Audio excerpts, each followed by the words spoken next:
Olá, pessoal. Boa tarde. A gente vai começar, então, a disciplina de Patologia 2, né? Nessa disciplina, a diferença da 1 é que a gente estuda os sistemas.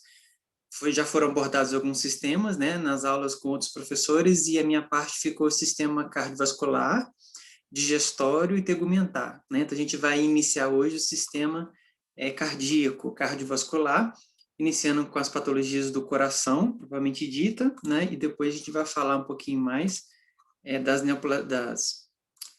das patologias vasculares. Então, meu nome é Gisele, sou professora de patologia da Universidade Federal da Paraíba, e a gente, então, está complementando, né, o canal com os assuntos da Patologia 2 daqui da universidade, né? Bom, para falar um pouquinho sobre patologias cardíacas, a gente tem que relembrar algumas estruturas anatômicas, né, lá da anatomia, da fisiologia, porque isso é muito importante. Então, o coração, ele é um músculo, né, um músculo estriado, do tipo cardíaco. Ele é formado por vasos, vários vasos, e é dividido em três partes: epicárdio, miocárdio e endocárdio. E aqui também pode ser chamado de pericárdio, né? Então, a parte de fora, a parte do meio, que é a musculatura, e a parte de dentro, onde estão as válvulas cardíacas, principalmente, né? Ele é dividido, no caso dos mamíferos domésticos que a gente vai falar, ele é dividido em quatro compartimentos, né? Dois átrios esquerdos, dois átrios e dois ventrículos, sendo que são divididos em átrio ventrículo esquerdo e átrio ventrículo direito, e formado por fora por um saco fibroelástico, né, chamado de pericárdio. Então, aqui é a anatomia do coração normal, né, dos animais domésticos, que a gente vai falar. Então, aqui, o lado esquerdo, lembrando, né, da anatomia, que ele tem uma parede bem mais grossa, porque ele vai mandar sangue para toda a circulação sanguínea, via artéria aorta, que é essa daqui, que nós temos a ascendente e a descendente. E o lado direito, ele tem mais ou menos 1/3 da espessura do lado esquerdo, porque ele só vai mandar sangue para a pequena circulação, né, que é para o pulmão, para as tocas gasosas. O suprimento vascular do coração é dado pela artéria coronária, né, como o próprio nome já sugere, ele forma uma coroa em cima, na base do coração, né, que é a parte de cima do coração. É estranho isso, né? A base ser a parte de cima, mas o coração é invertido, né? A parte de cima é o ápice, a parte de cima é a base e a parte de baixo é o ápice. Ele é formado por válvulas, né, para impedir o refluxo sanguíneo. Estou falando mais rápido porque isso, né, vocês já devem saber. Do lado esquerdo, nós temos a válvula mitral, ou chamada também de bicúspide, que divide o átrio e o ventrículo esquerdo. E do lado direito nós temos a válvula tricúspide, porque são formados por 3 folhetos, né? E além disso temos outras válvulas presentes principalmente na artéria aorta e artéria pulmonar, que elas impedem o fluxo sanguíneo. Além disso, nós temos, eu esqueci de colocar aqui, mas nós temos válvulas também nas veias, né? Para evitar, porque a pressão das veias ela é bem mais baixa que nas artérias, então precisa dessas válvulas para evitar o refluxo de sangue. Então, aqui nós temos um corte, né, do coração na forma longitudinal e na forma transversal na base do coração. Então, aqui a gente vê 2 folhetos e 3 folhetos, por isso, das válvulas cardíacas, por isso que elas são chamadas de bicúspide e tricúspide. Esses folhetos vão formar as válvulas, ou chamada também de válvula cardíaca, né, que são presas pelas cordas tendíneas no músculo papilar, e essa musculatura, então, ela serve para contrair e abrir a válvula, relaxar e fechar essa válvula, né? Então, aqui é a parede, no caso do ventrículo, bem mais grossa, no átrio, ela é bem mais fininha, a superfície do átrio é lisa, a superfície do ventrículo é toda rugosa, né? E por fora nós temos as artérias coronárias, que delas partem várias outras, como a artéria subclávia, e nós temos essas artérias penetrando dentro do coração, fazendo com que haja, então, um suprimento vascular que sai da própria aorta e vai entrar na coronária e entrar dentro da musculatura cardíaca, fazendo, então, um autossuprimento sanguíneo, né? Essas artérias, elas irrigam o próprio coração e vão manter, então, a quantidade de oxigênio, né, de glicose que a musculatura necessita para trabalhar. Então, aqui o coração fechado, mostrando a parte exterior, que também é formado por um tecido leve, bem pequeno de gordura, né? O pericárdio, e aqui a parte interior, que nós já dissemos, onde se observa também o septo ventricular, onde divide, né, os dois ventrículos. Então, aqui é um esquema, né, para a gente relembrar um pouquinho da parte vascular, onde eu tenho a pequena circulação saindo do ventrículo direito, através da artéria pulmonar. Então, a primeira artéria, a exceção, né, do corpo, de uma artéria que leva sangue pobre em oxigênio, normalmente artérias levam sangue rico em oxigênio. Então, esse sangue ele sai do ventrículo direito e vai para o pulmão. Aqui é a troca gasosa da respiração, e ele volta através da veia pulmonar, que é a segunda exceção de vasos. A veia pulmonar é uma veia muito importante, mas que leva sangue rico em oxigênio, né? Tem esse nome porque ele drena o sangue para o coração, e ele desemboca justamente no átrio esquerdo, onde, através do ventrículo esquerdo, é bombeado para a artéria aorta, no caso que é dividida em ascendente, para principalmente, né, a artéria carótida. Isso aqui é apenas um esquema, não existe só uma artéria, mas aqui é um resumo, só para a gente relembrar. Essa artéria ascendente via carótida chega na cabeça, que vai irrigar o cérebro, né? E a descendente, ela é dividida em várias outras artérias que vão irrigar principalmente os órgãos abdominais, né? Então, nós temos aqui a artéria hepática, que vai para o fígado, a artéria mesentérica, que vai para o intestino e para o estômago, a artéria renal, que vai para o rim, a artéria ilíaca, que vai para os membros inferiores, né?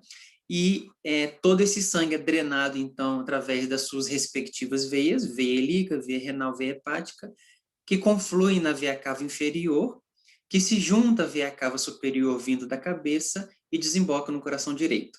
Do coração direito, ele vai para o pulmão e assim faz. Por ser uma circulação muito mais complexa e maior, chamada de grande circulação, essas dos órgãos abdominais, e essa que vai apenas para o pulmão, por ser menos complexa e menor, né, ela é chamada de pequena circulação. Temos que lembrar que o animal, quando ele morre, existe uma contração da musculatura cardíaca, chamada de rigor mortis, né? Então, o coração é o primeiro músculo que se contrai, e devido a essa concentração, essa contração ser mais forte do lado esquerdo, ele tem a característica de expulsar o sangue do lado esquerdo, e o sangue, então, tende a não coagular do lado esquerdo, né?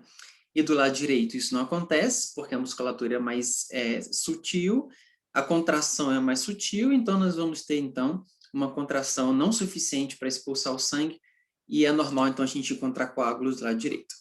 Quando a gente encontra esse coágulo, e ele é do lado esquerdo, como essa foto está mostrando, né, que a musculatura aqui, ó, é bem mais grossa, então trata-se do lado esquerdo, e a gente observa também aqui a superfície da artéria aorta, né, então a gente sabe que é do lado esquerdo, e a gente tem dois tipos de coágulo, um coágulo mais vermelho, como vocês estão vendo aqui, e um coágulo branco, né? E aí isso é preocupante, porque pode sugerir para a gente uma insuficiência cardíaca, já que a contração do rigor mortis desse coração não foi suficiente para expulsar esse sangue do lado de dentro, e a gente encontra, então, o coágulo do lado esquerdo, que não é normal. O normal é encontrado do lado direito, devido à contração cardíaca ser mais sutil, né? E por isso caracterizando uma contração incompleta, sugestivo de insuficiência cardíaca. Mas isso tem que ser analisado, né? Porque nem sempre ele é insuficiente. Então, a coagulação do sangue vai gerar dois tipos de coágulo, um coágulo branco, como eu acabei de mostrar, e um coágulo vermelho, né? Então, aqui nós temos o formato do coração, das artérias. A gente sabe que é um coágulo porque ele é liso, elástico, brilhoso e não aderido à parede, diferente, por exemplo, de um trombo, né, que é importante a gente diferenciar. O trombo, ele é o contrário dessas características faladas, então ele é rugoso, ele é opaco, ele é friável, não elástico, e ele é aderido à parede daquela artéria. Então, aqui a gente observa que é a presença de um coágulo, que ele tem duas partes, uma parte esbranquiçada, uma parte avermelhada, né, chamada, então, de coágulo cruórico, que é o coágulo vermelho, e o coágulo lardáceo, que é o coágulo pálido. Isso aqui a gente viu na patologia 1, a gente está só relembrando, né? O coágulo branco, ou mais pálido, ele é chamado assim porque ele tem menos quantidade de hemácias, e o coágulo vermelho ele tem grande quantidade de hemácias, o que faz a coloração típica do sangue. Normalmente, os coágulos do animal cadavérico, que é o animal morto, né, do cadáver, ele é cruólico, né? E ele passa a ser lardaço ou esbranquiçado quando ele diminui um pouco a quantidade de hemácias que esse coágulo tem. Temos que lembrar que, às vezes, num processo de eutanásia, o animal ele recebe uma injeção intracardíaca, né? Isso está nas normas de autorização, injeção intracardíaca, desde que o animal esteja anestesiado, não é verdade? Então, pode ser. E quando há injeção intracardíaca, eu tenho alterações pós-mortem da eutanásia, né, importantes, como ruptura de pericárdio, hemorragias do miocárdio, pode ter necrose, né? E isso não tem a ver com a morte do animal, e sim com o processo de eutanásia. Então, a gente tem que sempre ficar de olho, como, por exemplo, também hemorragia, além das hemorragias, né? A presença de hemotórax, né? Que é comum num processo de injeção intracardíaca na eutanásia, né? Microscopicamente, esse tecido é formado por células chamadas de miócitos, e entre esses miócitos existe um tecido conjuntivo, chamado de interstício, que é formado por fibroblastos, que são células produtoras de colágeno, que vão produzir, né, o colágeno, e também formado por, além dos colágenos, por fibras elásticas, que dão a característica de elasticidade, contratibilidade, de relaxamento e contração do coração. Além disso, vasos sanguíneos, né, artérias, veias e vasos linfáticos, e também formado por nervos e células, principalmente leucócitos, né, onde eu tenho grande quantidade de histiócitos e mastócitos, que fazem, então, a fagocitose de corpos estranhos e micro-organismos. Então, falando agora especificamente das patologias, esse artigo, pessoal, publicado em 2009, de autoria de Castro e colaboradores, ele traz para a gente o levantamento de 750 cães, né, que foram feitos ecodoppler cardiografia, que é um exame, né, muito importante e muito completo do coração, e ele traz um levantamento, então, de 750 cães com problemas cardíacos, ou seja, 750 cães cardiopatas. A gente vai falar de outras espécies, como os felinos e os ruminantes, porém, os cães, eles são a espécie, né, dentre todas as espécies, ele é a espécie mais importante que apresentam alterações cardíacas mais evidentes e mais importantes. Então, a gente vai falar especificamente de cães nesse momento, mas depois a gente vai entrar nas patologias cardíacas de felinos e ruminantes também, tá? Bom, então, o que esse artigo traz? Olha a porcentagem e a importância desse dado. 76,7% dos cães, e aqui nós temos um número bastante expressivo, 750 cães cardiopatas, né? Então, esse é um número muito expressivo. Nós temos uma porcentagem muito alta de doenças valvulares adquiridas. Então, essa é a principal doença de cardiopatia, principalmente em cães, que são as doenças valvulares, principalmente as degenerativas, que a gente vai falar dela no próximo vídeo, que é a endocardiose, né? A outra doença valvular muito importante é a endocardite, que não é degenerativa, e sim inflamatória e infecciosa, né? E, em segundo lugar, a cardiomiopatia dilatada, entretanto, com um índice muito, quase 10 vezes menor do que a primeira doença, né, que são, chegando a quase 10%. Então, de 76%, ali, quase 10%, 9,8%, das doenças encontradas nesse artigo. Então, para vocês verem a importância das doenças valvulares nos cães, né? Em terceiro lugar, não menos importante do que o segundo, nós temos os distúrbios congênitos e alterações, né, genéticas, como as malformações, que é o assunto da nossa aula de hoje. Depois vem outras menos importantes, que a gente vai falar, e por último, as efusões pericárdicas, né, que são, nesse artigo, foram menos importantes, sendo como consequências, muitas das vezes, desses distúrbios valvulares e de cardiomiopatia. Então, vamos falar hoje das anomalias congênitas, né? Elas são frequentes, sim, vocês viram aí, que é a terceira causa de doença nos cães, né, importantes. E por que elas são tão importantes? Porque elas aparecem no animal novo. Então, a gente costuma dizer assim, as cardiopatias, geralmente, elas são de animais idosos, animais mais velhos. Porém, as alterações congênitas, elas aparecem nos animais recém-nascidos e filhotes. Então, a gente costuma dizer assim, o animal é idoso, então cardiopatia adquirida. O animal é jovem ou filhote, cardiopatia congênita, tá? Então, a gente vai falar de alguns delas, e os principais são as patologias que permanecem a circulação fetal. A comunicação do lado esquerdo com o lado direito, que é comum na circulação fetal, né? Fazendo, então, que a gente tenha uma mistura de sangue oxigenado e sangue não oxigenado, levando a danos no animal adulto, né? Então, dentre essas anomalias, a primeira que a gente vai falar é a persistência do ducto arterioso. Era hereditário, congênito, né? E, como eu acabei de falar, é uma persistência de uma comunicação fetal. O feto, ele tem a circulação sanguínea diferente do adulto, porque ele mantém estruturas que comunicam o lado esquerdo com o lado direito, né? Esse fato se provém porque o feto, ele não respira. E o feto não tem, como ele não respira, ele não tem a função do pulmão e também não tem o sangue arterial e o sangue venoso carreando esse tipo de diferentes sangues em termos de oxigenação, como acontece no adulto, né? Então, a circulação fetal, ela é dirigida através do cordão umbilical da mãe. Então, no feto, não há essa diferença. O problema é quando o animal nasce e essas aberturas fetais, elas permanecem, como é o caso do ducto arterioso. Então, aqui, só uma foto esquemática mostrando uma abertura entre as duas principais artérias do corpo do animal, a artéria aorta e a artéria pulmonar, né? Então, nós temos aqui um desenho mostrando a artéria aorta em vermelho, saindo do ventrículo esquerdo, e a artéria aorta nessa cor mais cinza, saindo do ventrículo direito, artéria pulmonar, desculpa.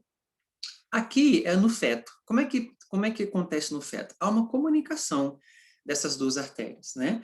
E aí, quando o animal nasce, essa comunicação se fecha, como está mostrando essa foto aqui do lado esquerdo.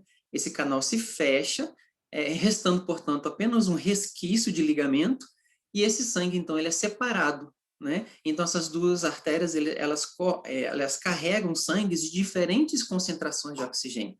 A artéria aorta com alta concentração de oxigênio, porque acabou de vir do pulmão, e a artéria pulmonar com baixíssimas concentrações de oxigênio, porque ela é resultante da drenagem de todo o sangue da cabeça e dos órgãos abdominais e torácicos, né? Fazendo com que haja, então, essa mistura de sangue. E como a artéria aorta ela tem uma pressão muito maior que a artéria pulmonar, o sangue ele é sempre desviado do local de maior pressão para o local de menor pressão. Qual é o resultado disso? Primeiro, a mistura do sangue venoso com o sangue arterial, né? E segundo, e o principal, uma hipertensão pulmonar.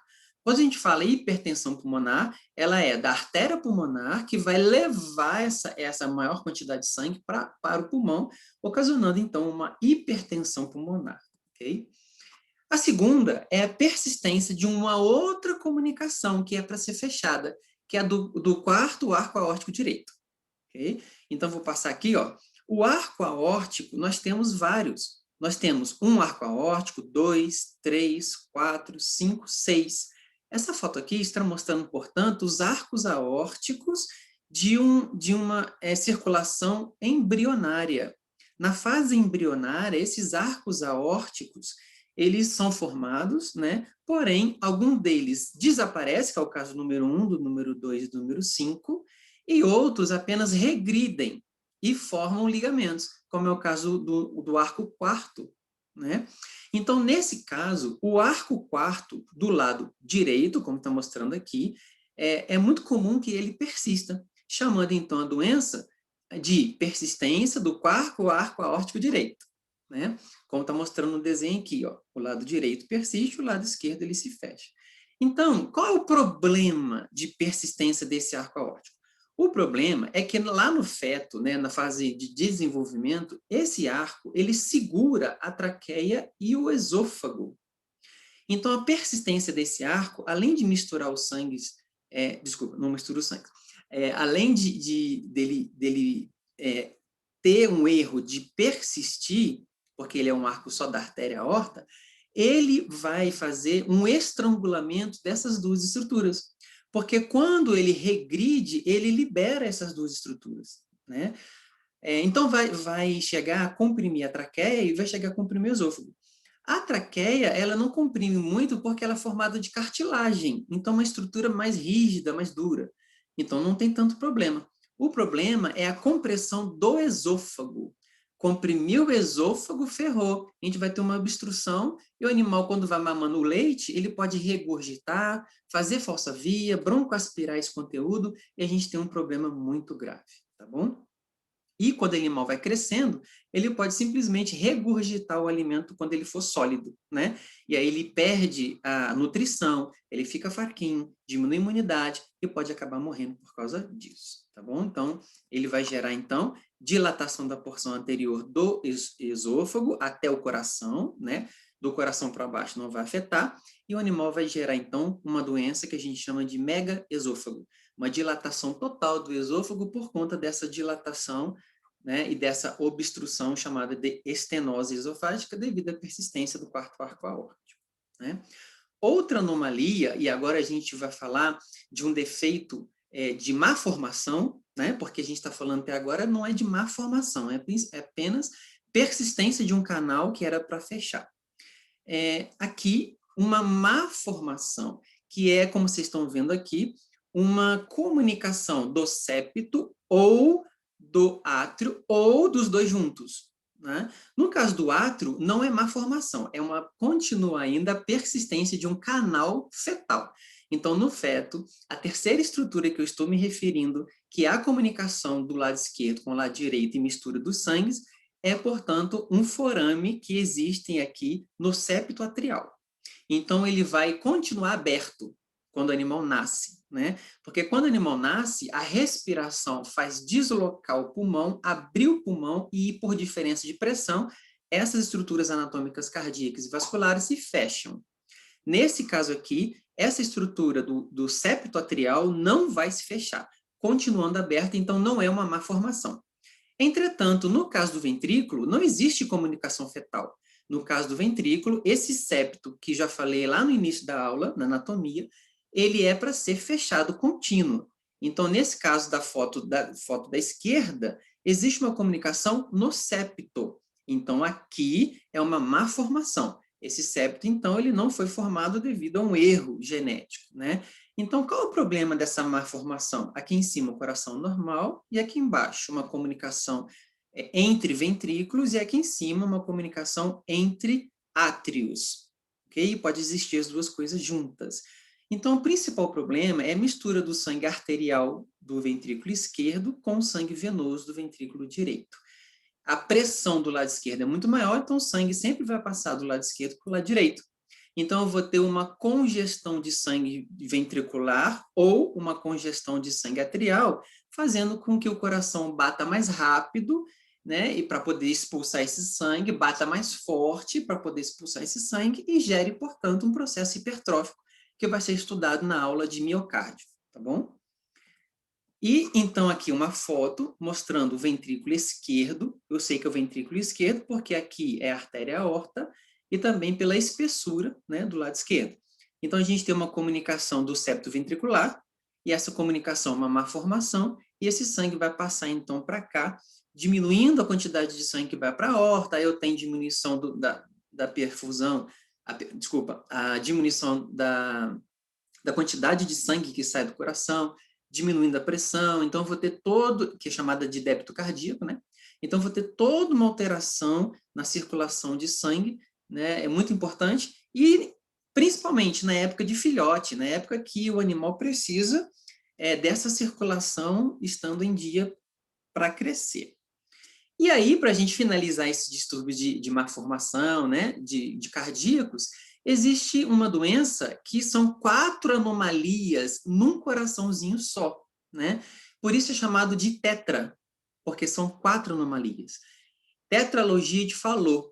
E essa doença, ela tem, vou mostrar a foto que é melhor, né?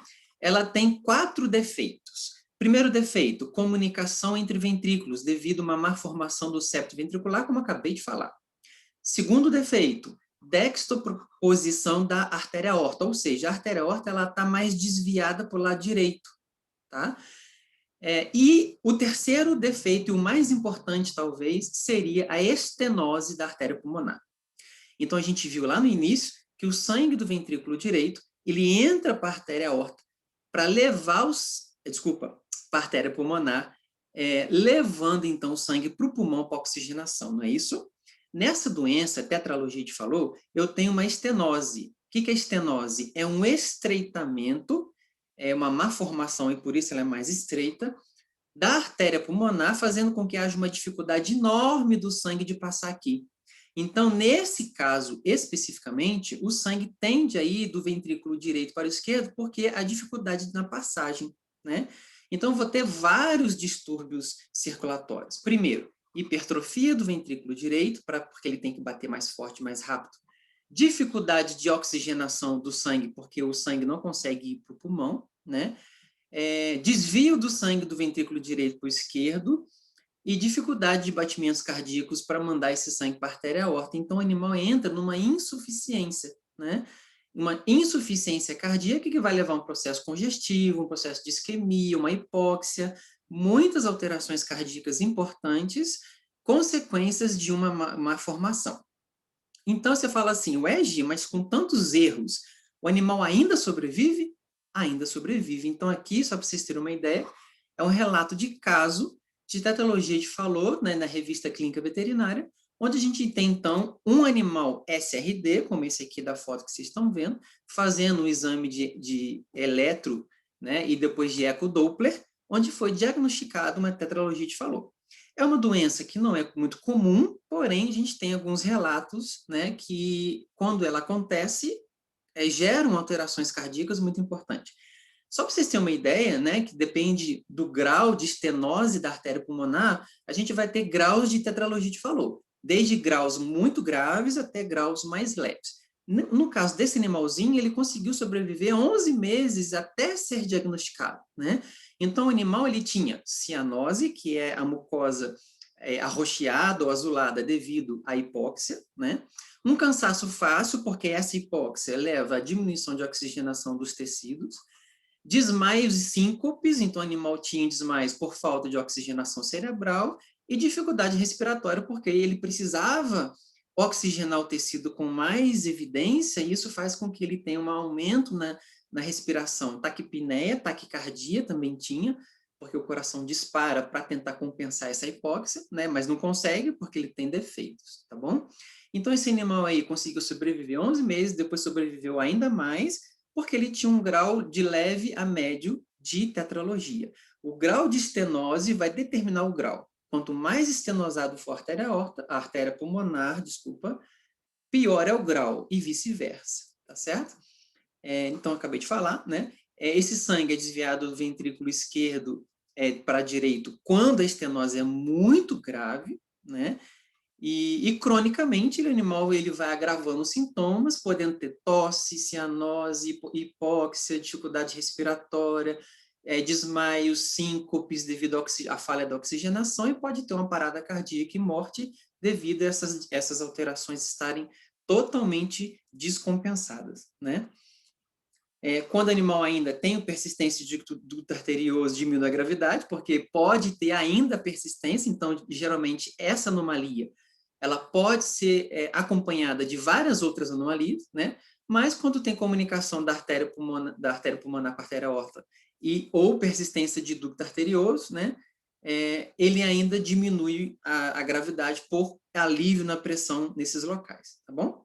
Bom, então é isso, pessoal. Espero que vocês tenham entendido. E a gente fica por aqui com esse vídeo, né? E até o próximo vídeo, onde a gente vai falar, então, das alterações cardíacas mais comuns, que são as adquiridas. Então, até lá!